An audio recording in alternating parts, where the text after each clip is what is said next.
Coach, how you doing? Doing pretty good. How you doing? Man, I'm awesome. God is good. You were hired as the head coach in 2020. Looking back over your career coaching girls basketball, what's the biggest difference in the game today compared to when you first started? I'll probably say definitely the game. I feel like the game speed has changed a lot. I would probably say too, it's a lot of things that play into it, from players, parents. It's a lot that plays into it when they're coming in. It's definitely a lot. It's definitely a good question too, man. But I would definitely say players, parents. Those are really probably one of the 1-2 that I feel like you got to buy in coming into a new program. Not only that, you know what else has changed? What's up? You getting used to being in front of this camera, man. Like beforehand, I didn't even see a picture of you on the social media. Right. Nah, you're right about that. Yeah, a lot has changed, man. I had to get more grounded on social media for real, just far as because that's how the world's changing now. And I'm not a social media guy, but anything for my players and anything bring them the exposure that they need. But it has changed since I played. It has. I mean, I remember coaching middle school. We didn't have even a team page as far as on social media. We just went and played. That's all we knew. So it definitely has changed. Man, you've been around the block a little bit. You know, you talked about how I started off recording you on an iPhone, iPad. We've come a long way. Yeah, definitely a long way, man. You just remember those good times, man. Just the grind. Just what we building. Everybody's got their own story, man. But when you get to see coming up and seeing those things. I was a part of that when I was knowing that you was running around, with Martin Media, with your phone, recording games at times, and stuff panned out, worked out good, man. Because these kids love what you're doing, man. So keep doing what you're doing. Absolutely. Frederick Douglass has a relatively strong school when it comes to sports, but it has quickly become a powerhouse. What does it personally mean to you as a leader of a Broncos program, looking at the future from the ground up? Like, what do you think about this program now? Man, I would say we had put in the work over here, I felt like, coming here with this program. We had changed the culture, and it took a lot. I mean, it took a lot for those players buying in, especially my first 2 years coming in.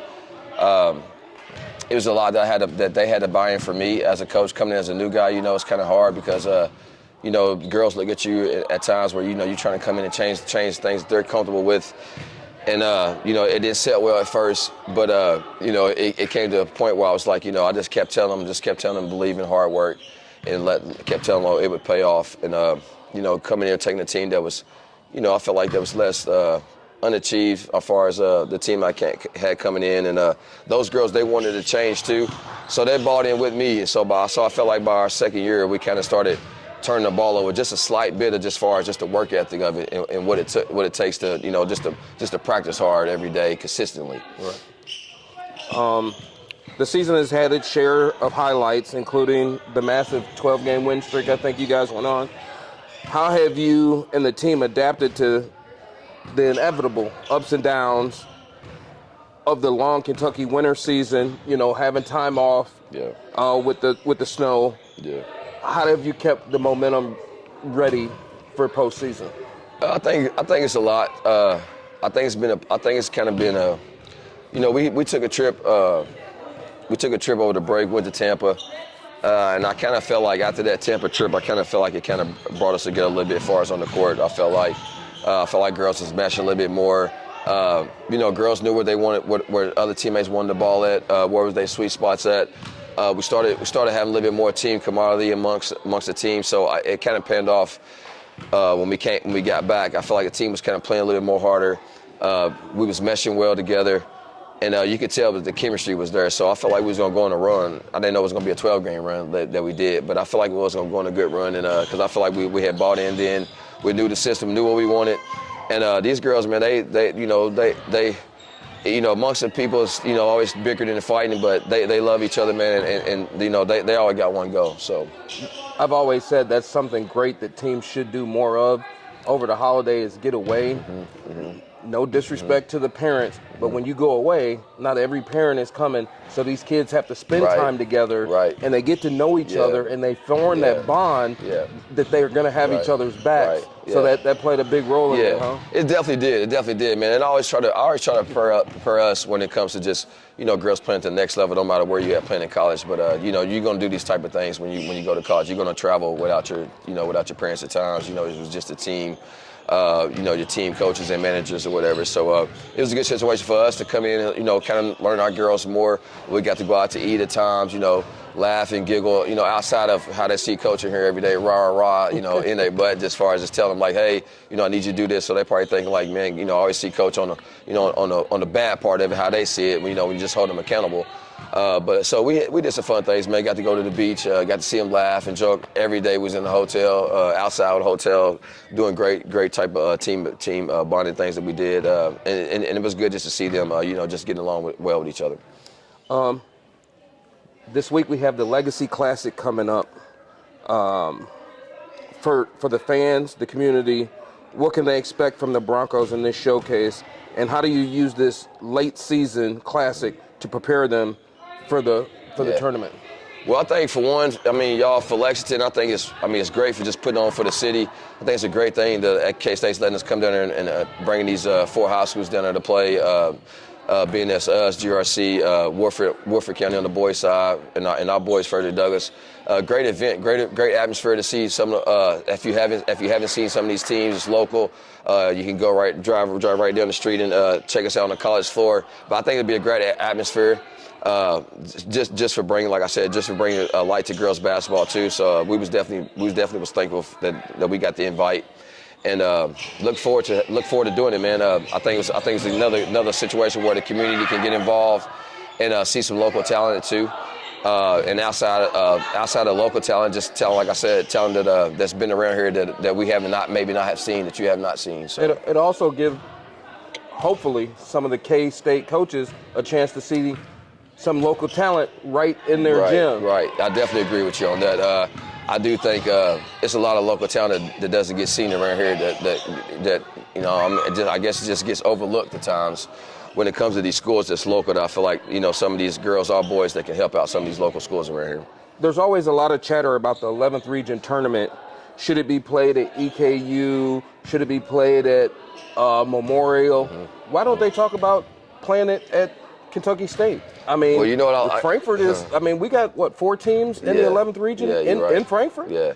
Well, it's kind of funny you asked that question because when I played, that's where we played the 11th region tournament at. Was at Kentucky State. Yeah. Yeah, that's where the 11th region tournament was at when I played. So when I was in high school, me and Jerron, those guys, when I was at Bryan Station, when we played in the 11th region tournament was at Frankfurt. We played at the Civic Center. Actually, it was at the Civic Center at the time. So that's where you would go play at. And that was probably one of the hardest rims I could say you could shoot on down there and going in that atmosphere. But it was different for us. Going in there, we loved it. Going and playing on that floor, and it was right down the street. And like I said, I don't know why they took it from there. You know what I'm saying? But it would be great to have it back. Coaching at this level is a 24/7 job. How does your family help you keep grounded, and how do they keep you focused? Do they give you scouting reports? Do they talk about what you should have done and how you should have coached? At times, sometimes, especially maybe during games at times. My 2 boys, they're always with me usually. I try to get my girl at times, but sometimes she's always busy, man. But my boys, they sometimes after the games, they will critique. They will say like what they seen, what they should have done, or why such and such didn't do this, Daddy. So I'll laugh and just tell them be quiet at times in the car. But I laugh at when they do give me like a little feedback at times, man. I would say with my 2 boys, they 2 coaches too, because they sit back and they love enjoying watching the girls basketball. I remember at first when I first got the job, they was like, Daddy, we're not coming to no games. That's what they told me when they first seen it.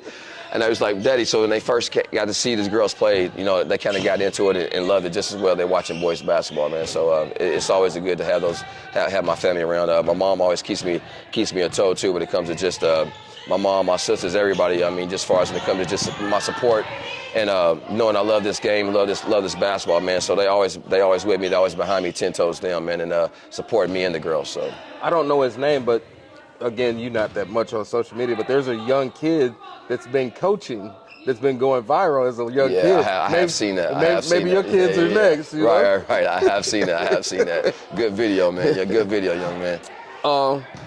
When you finally get a Saturday off in the off season, what does Daryl do? Do you do nothing with basketball? Do you hide? Or like, what's your hidden hobbies? Like, what do you like to do? I would probably say, to be honest with you, believe it or not, it's not an off day, because if I got an off day for my girls, then I'm taking my boys in the gym. So we're going to go in the gym, get some shots up at times if I can. Sometimes my boys are playing.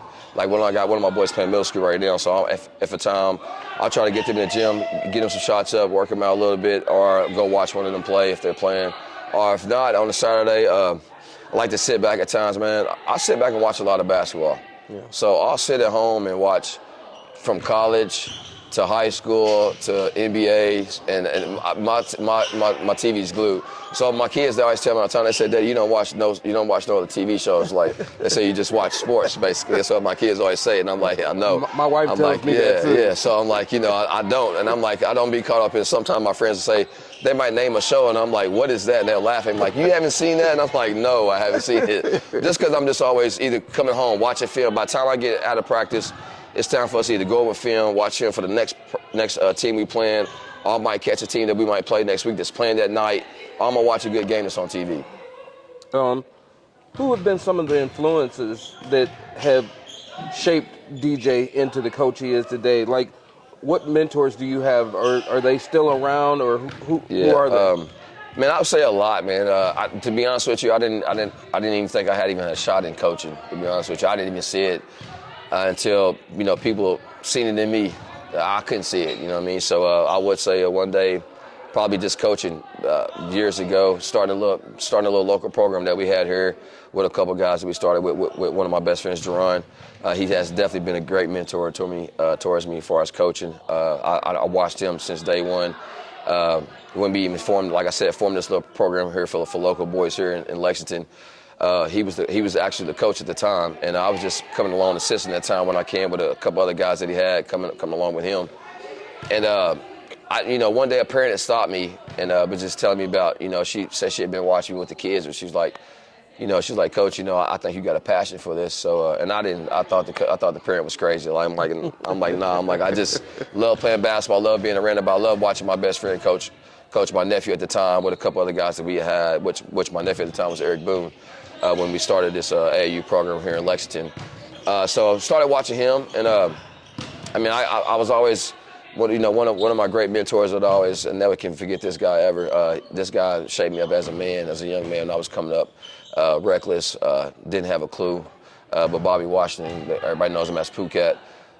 He definitely was a guy that mentored me, man, and just kept me level-headed when, at times where, it was rough. It was rough for me, rough for my family at times when I was a high school kid, just growing up, just trying to learn life. And I didn't have a clue just because I was, taught different at times, and just learning what I seen in front of me and what my environment was. So those definitely was some great mentors of my time, and coming up, and helped me shape me up as a young man, and the coach I am today.